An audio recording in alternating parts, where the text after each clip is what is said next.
1.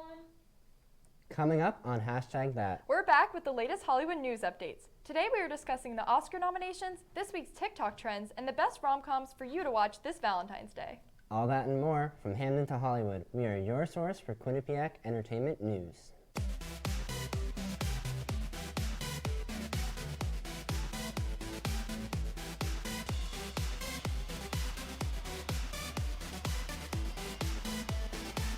From Hamden to Hollywood. We are your source for Quinnipiac's entertainment news.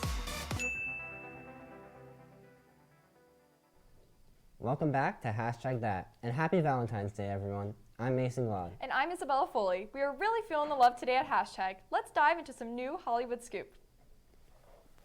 Last Wednesday, Nintendo hosted their first Nintendo Direct of 2022 with a flurry of announcements and gameplay from upcoming games. Among these announcements include new downloadable content for Mario Kart 8 with 48 new tracks, satisfying fans looking for new Mario Kart content. Additionally, Nintendo announced that Mario Strikers, an older Mario-themed soccer game, would be revived for the Switch in the form of Mario Strikers Battle League.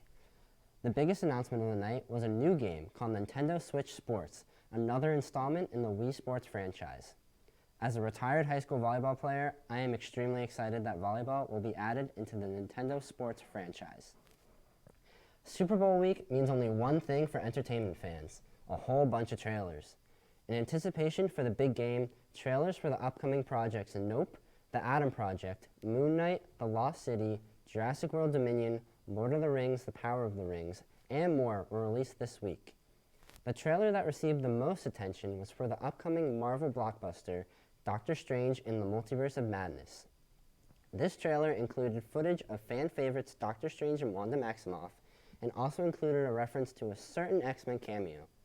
I, for one, am extremely excited to see all of these projects. This past week, it was announced that Anthony Ramos, majorly known for his role of Usnavi in the hit musical In the Heights, as well as dual main roles in Hamilton, is set to play a key role in Marvel's new series Ironheart. The show follows the character Riri Williams and her journey of creating the most advanced suit of armor since Iron Man. While Ramos' role is a secret as of now, some speculate that he will be playing a villain. I, for one, am extremely excited to see him enter the MCU. While the release date for the series is still unknown, audiences will first get to see Riri in the upcoming movie Black Panther: Wakanda Forever later this year. As much as I love the trailers that are released during the Super Bowl, my favorite part is the halftime show. In this year's highly anticipated musical performance, a collection of hip-hop icons hit the stage. Dr. Dre, Snoop Dogg, Eminem, Mary J. Blige, and Kendrick Lamar surprised everyone with their nostalgic, over-the-top show. The design of the stage itself was extremely impressive, and you could tell that the artists filled the entire stadium with their electric energy. They sang throwbacks that transported viewers back to their childhoods and truly made history, as many are saying it was one of the best Super Bowl halftime shows ever. If you haven't checked it out yet, go give it a watch. In the spirit of Valentine's Day, I wanted to talk about one of my true loves, the Oscars. I'm joined by Will Tier to discuss the biggest surprises from the Oscar nominations announced this week. Hey Hashtag, I'm Mason GLOD. And I'm Will Tier. And today we're talking about the Oscar nominations that just came out this week. Will, what was the biggest snub of the morning to you? The biggest snub of the morning was by far my French-Canadian father. Clearly the Harkonnens were running the Oscars because he was not nominated for Best Director. That was rough. Especially because it got so many technical categories, and you think the guy who harnessed all of them would be nominated, especially because he was in all the press, he's been like a massive fan since he's 13. Yeah. He had storyboards of Dune when he was 13 years old. This is the one he wanted to make. It's such a director's vision, and it just wasn't there. Yeah, that was pretty shocking. But I was also very shocked that our good friend at Hashtag, Kristen Stewart, snuck into the Best Actress race. Good for her. Good for her. After missing SAG, missing some other big awards. Yup. She really needed it, but she's back in the conversation. Yeah. It's a still tough race for Best Actress. For sure. And they're not really my favorite. There's nothing that really stands out, except hers. Hers is pretty good. My favorite movie, one of my favorite movies of the year, Tick, Tick, Boom, missed Best Picture. It's not. It was moved out for Nightmare Alley by far. It's just because the Academy doesn't like to recognize a new person. Just because they want to get a promising track record, see it's not a fluke and a one-time thing. Even though Lin-Manuel Miranda is very famous, it's his first movie that he has made. So that's where that lies. And then Guillermo del Toro did Nightmare Alley, and it's Guillermo del Toro, so you don't not nominate Guillermo del Toro. I was expecting Tick Tick Boom because Andrew Garfield clinched the Best Mhm, Actor yeah. nomination, and Tick Tick Boom got sound, so I thought we were building up to a Best Picture nom, but wasn't meant to be. No. What was meant to be was some foreign films. Yeah, that's pretty cool. We got Flea rolling in with animated documentary and foreign, and I think one more that I'm missing. Yeah. But that's insane that gets recognized, period. Then we also got Worst Person in the World gets thrown in for original screenplay. That's Very big. exciting. And maybe the biggest one is director for Ryusuke Hamaguchi and Best Picture for Drive My Car. That's crazy, and I think it's a really big step in normalizing foreign films as a viable thing in the Academy. That's awesome. But we're excited for Oscar night.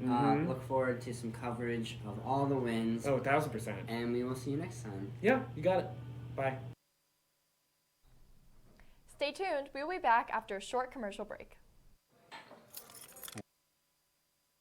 What do you think you're doing, Kevin? Was just gonna drive home. There are several warning signs present that you shouldn't be driving. Like hearing voices? Like your text-to-emoji ratio? Oh man, the selfies. Selfie, nailed it. We all have warning signs that let us know that we're probably not okay to drive. Mine is pretending to be your subconscious. Craig, come on man, let's split a ride home.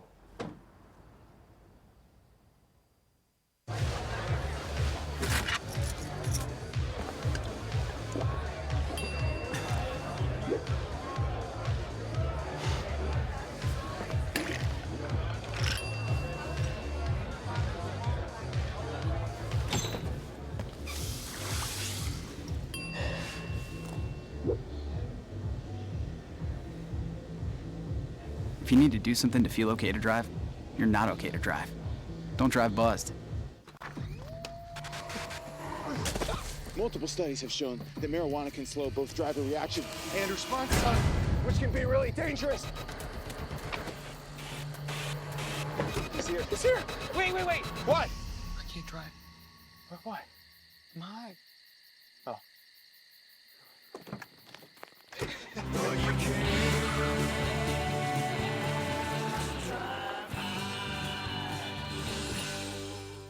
Sure, Olympic figure skating is cool and all, but have you seen the outfits that athletes wear? Now that deserves an award. Alex and Lane are here to give their reviews on figure skating fashion this year. Hey hashtag, it's Lane. Hey, it's Alex. The Olympic figure skating events are halfway through. We decided to give our take on their unique fashion sense. We're going to be doing this ranking style between 1 and 5 Olympic rings. I'll give my newbie take and Lane will give her experienced opinion. Let's get started. First we have Madison and Evan of Team USA. So I actually don't really like this look that much. Madison's vibes give me more mermaid than extraterrestrial, and I have no idea what Evan is doing in this picture, but the costume is not helping it. So after all of that, I'm just gonna give it a 1 out of 5 rings. I feel like you're a little bit harsh on this one. I feel like there's some room for creativity in costumes, and I definitely think Madison delivered on that, not so much Evan. I'm going to give it 3 out of 5 rings. So next up, we have the one and only Karen Chen of Team USA. 5, 5, 5. Her look is gorgeous. The detail on both costumes is out of this world. 5 Olympic rings. And you can tell just how much detail and work and preparation went into making these dresses, and they both came out extravagant. 5 out of 5 Olympic rings. And lastly, for Team USA, we have the Olympic champion himself, Nathan Chen. Sorry, Lane, but I have to say it right here, right now. The second picture, he looks like a Star Trek guy. This does not look like an Olympic costume. This is definitely not it for Nathan Chen. For being designed by Vera Wang, these look cheap as heck. The second one looks like you could have bought it from Wish.com, and that's saying a lot. I give Nathan 0 Olympic rings. Unfortunately, he can keep that gold medal, but no Olympic rings here. He is saved by the tuxedo shirt that he's wearing. I will give him 1 out of 5 Olympic rings.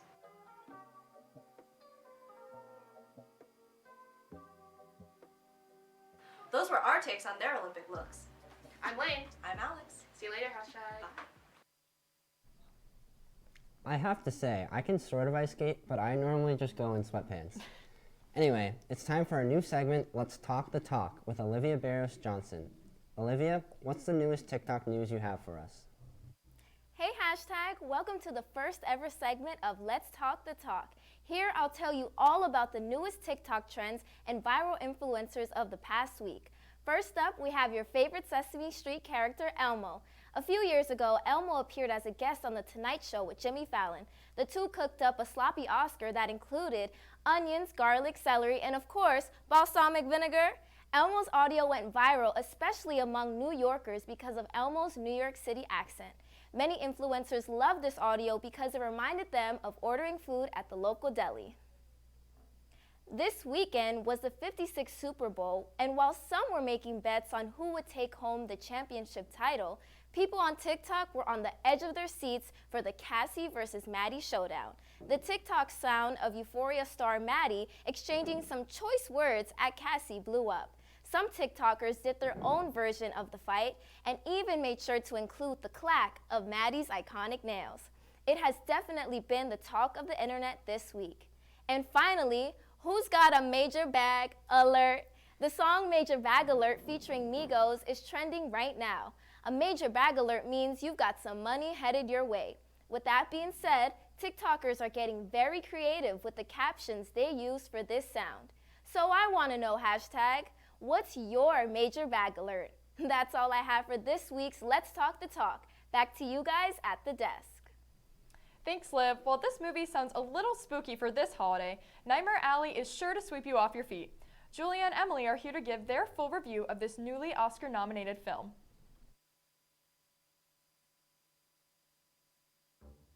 Hey hashtag! I'm Emily McManaman. And I'm Julia Schnarr, and we're back again to do another review, at this time with Nightmare Alley. So we were so excited to watch this movie because as American Horror Story fans, this movie gave me very much freak show vibes. So we were just so excited to watch it, so let's dive right in. The story follows a lone man who's in search of work, and he discovers a circus where he learns the skills of mentalism. And as his skills grow, he encounters more and more trouble and eventually has to start making false claims and lies to keep his deceitful career afloat. The director Guillermo del Toro made The Shape of Water, which won Best Picture, I think, a long time ago. And so, along with that movie, he made this film about the dark undertones of show business. So we were so excited to watch this film because of the Oscar buzz surrounding it. I mean, it was already confirmed that Nightmare Alley has been nominated for 4 Oscars, including Best Picture and Best Cinematography. But before the list even came out, I mean, after we watched this, we knew it was going to be a contender.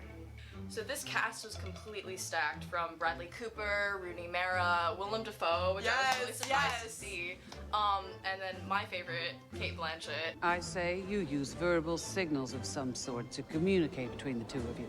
Who I actually just saw in Thor Ragnarok. I had never seen She had never seen Thor Ragnarok, so... It was so bad. No, but I really think she can act in anything and everything. So this was definitely like a standout role for her because she did so well in it, and she acts so seriously, and her character was just fantastic in this. You got a safe? I do. One scene that stood out to me in this film was when the circus was being raided by police for illegal activity, and Bradley Cooper's character Stan finally puts his mentalism skills to the test. So this is the first time we see how good Stan truly is at mentalism, and he ends up saving the circus by reading the cop on the spot. I think especially with old-time vaudeville and carnivals, the aesthetic is very difficult to pull off for certain things. Like, it's either very corny or it's very believable, and this film did such a good job with making every sort of, like, artistic piece very believable and especially very pretty to look at. I think this movie definitely has a good chance at winning Best Cinematography. What do you think? Oh yeah, definitely. Maybe not for Best Picture. It's up against films like Dune and West Side Story, which I'm sure is going to beat it out, but for Best Cinematography, it definitely has a good chance. That's all we have for this movie. Thanks for watching. If you want to watch Nightmare Alley, be sure to check it out on HBO Max. See you next time. Bye! Thank you, Julia and Emily. I really need to check that one out. Stay with us. We'll be right back.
we adopt a shelter pet, we discover they're a unique mix of all kinds of things. Come on, Jules, spot me on this last one. There it is.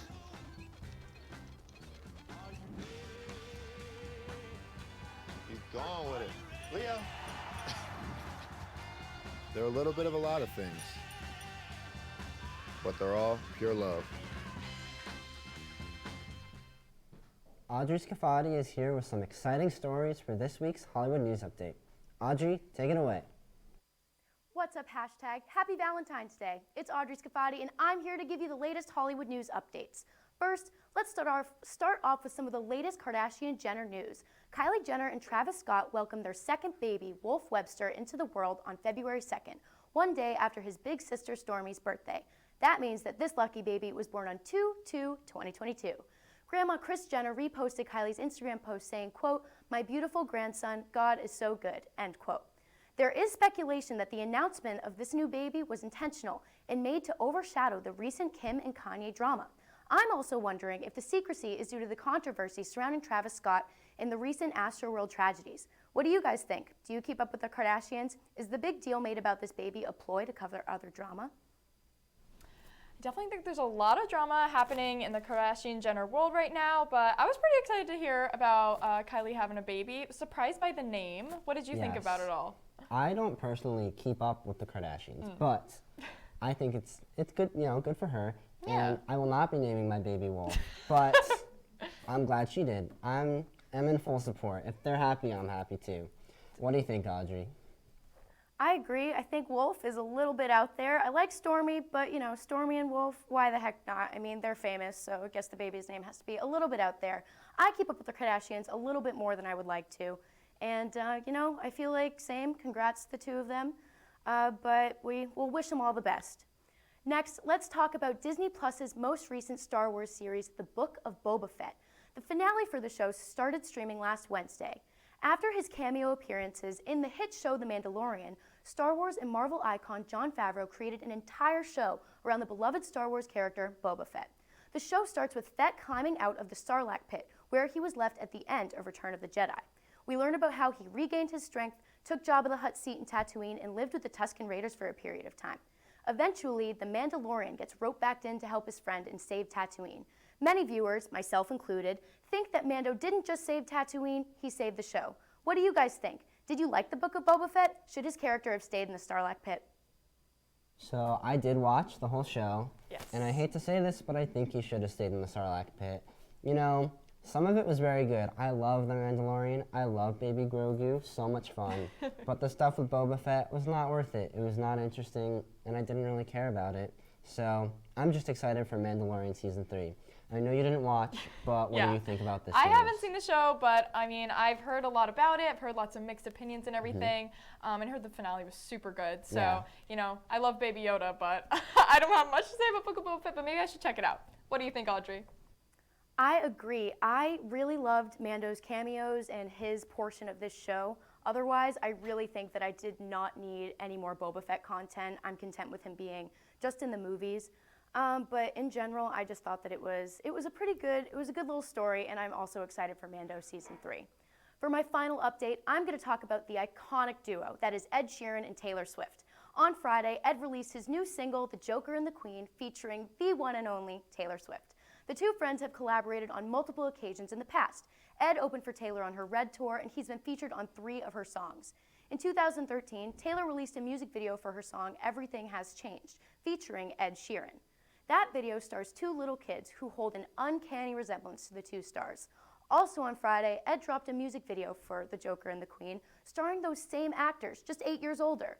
The video is a continuation of the Everything Has Changed story and made hearts swell everywhere, just in time for Valentine's Day. What did you guys think of the song and video?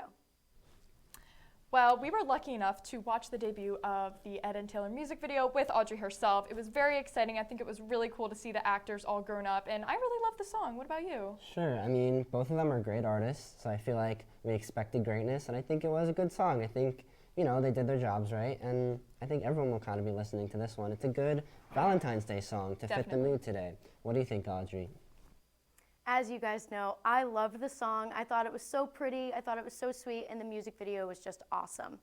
Well, that's all I have for today's Hollywood News Updates. Have a lovely Valentine's Day hashtag. I'll send it back to Bella and Mason at the desk. Thanks, Audrey. We'll be right back after this commercial break. I know what you're thinking. I need a job. I need a new career. Well, I've been there. I've been there. I've been there. I wasn't happy with what I was doing. After high school, I didn't have a plan. I just wanted to start working. I got laid off twice, but you gotta keep going. You just need the right skills. Find an apprenticeship. I found a 2-year IT program. I found a medical course online. I'm now a consultant in the tech space. You have more options than you think. You can do this. You will find something. You will find something new.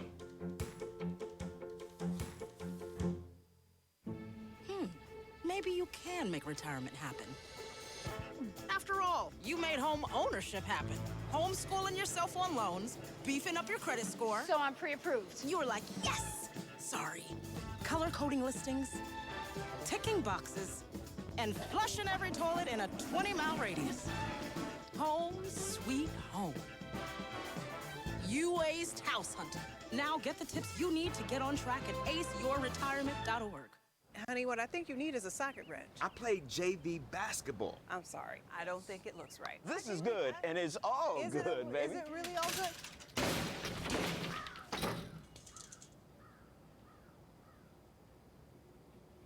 If you love me enough to routinely test your handyman skills, not to mention the strength of your marriage, then of course you'll visit nhtsa.gov/therightseat to make sure I'm in the right car seat.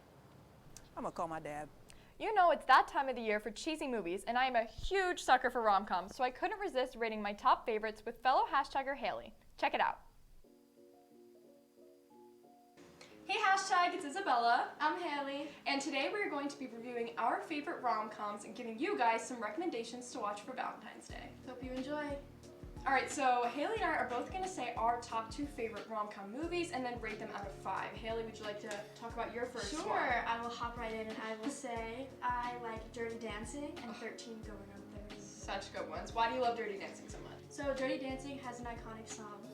I've had the time of my life. So some things that I really like about the movie is the fashion, and I also like the environment, the way that the scenes are set up. It's really cool and interesting. Yeah, it's such a good love story. It's a classic. Haley, how many stars out of 5 would you give Dirty Dancing? I would give it a 5 out of 5. I love watching it with my family. My family loves it.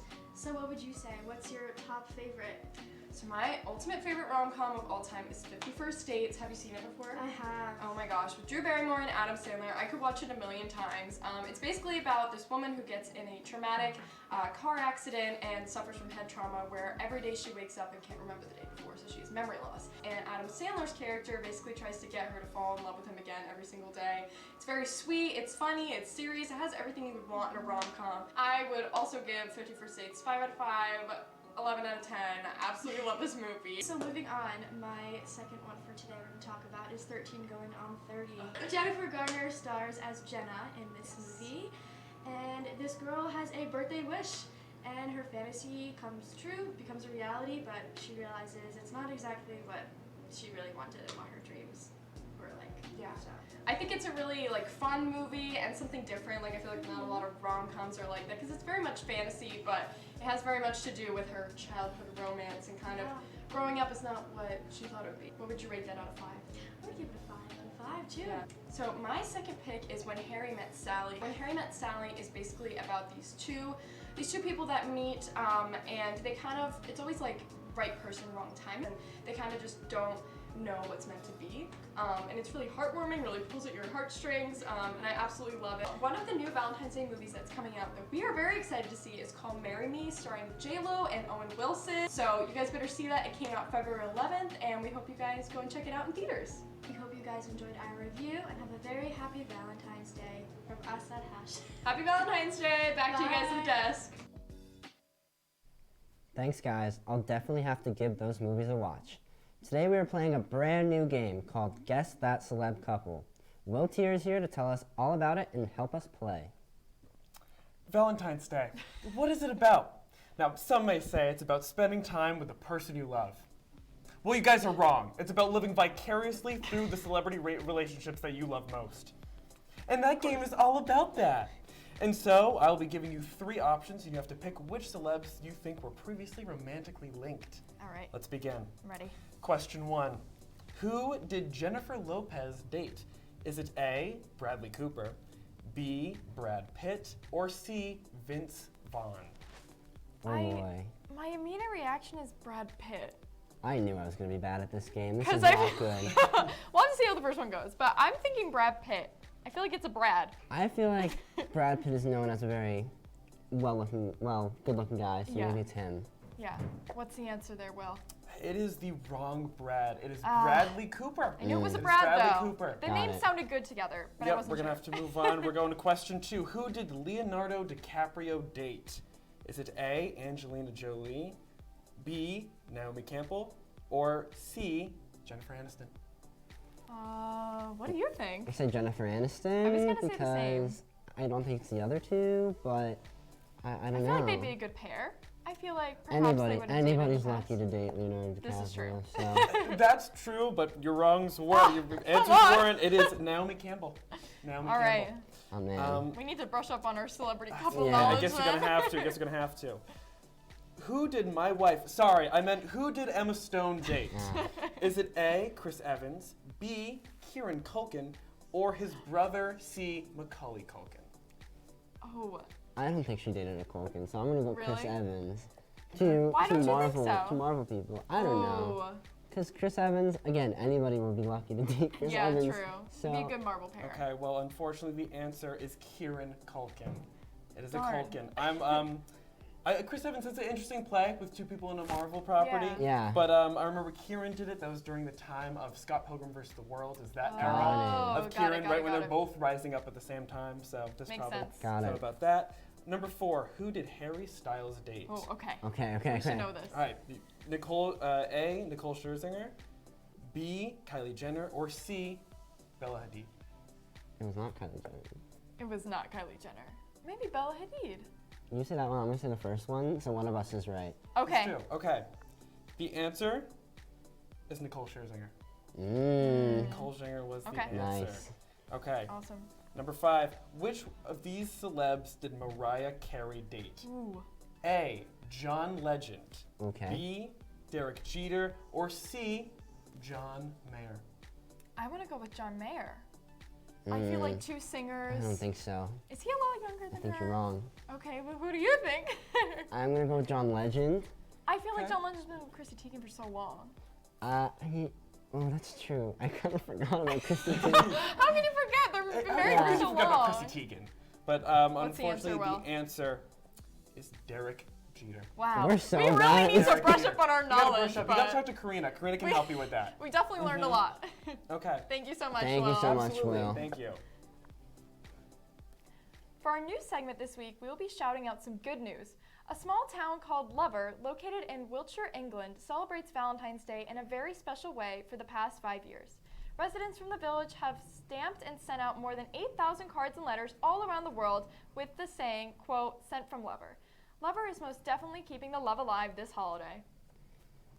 Chris Campbell, a new San Francisco resident, was in search of finding some friends. So he ended up hosting a Saturday morning pancake party. I want to go to that. He put up flyers all over town saying, quote, "My wife says I'm getting weird. She says I need to make friends, so I'm making pancakes," end quote. Over 75 people ended up showing up and over 100 pancakes were made. Kimball now hopes to spread the event to more areas across San Francisco. That's all we have this week for #that. Hope everyone has a wonderful Valentine's Day with your loved ones. Make sure to follow us on our social media accounts and download the Q30 app on the App Store to stay up to date. I'm Isabella Foley. And I'm Mason GLOD. From the producers, talent, and everyone working hard behind the scenes, thank you for watching. We will see you again next week.